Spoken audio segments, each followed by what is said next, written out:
మనము భయపడవలసిన అవసరమే లేదు. అయితే చాలామందికి కుటుంబము అనిన తర్వాత శరీర సంబంధమైన బాధ్యతలు ఉంటాయి.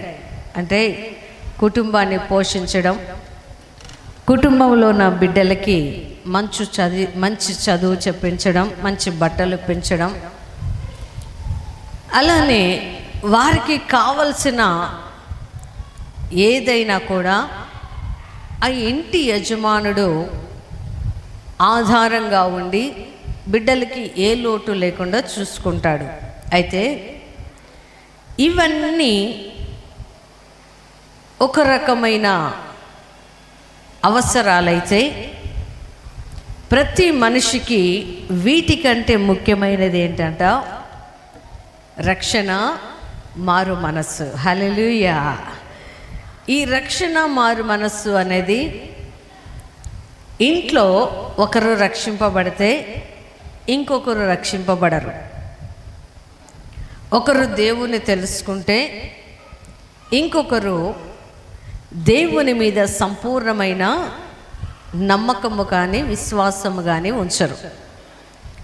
అలాంటి కుటుంబాలలో ఆత్మ సంబంధమైన పోరాటం ఉంటుంది. ఆత్మ సంబంధమైన పోరాటముతో పాటు శరీర సంబంధమైన బాధ కూడా ఉంటుంది.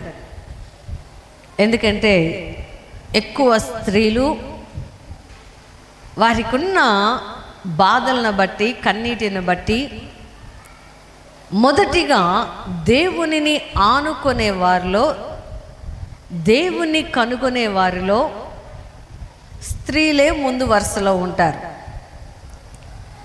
ఆ స్త్రీలు వారి కుటుంబంలో వారి కొరకు బాధపడుతూ ఉంటారు. నేను రక్షింపబడ్డాను, నేను నిజ దేవుణ్ణి తెలుసుకున్నాను, ఆ నిజ దేవుని తెలుసుకున్న నేను నా కుటుంబాన్ని కూడా యేసయ్యని రక్షకుడిగాను, వారి జీవితాల్లో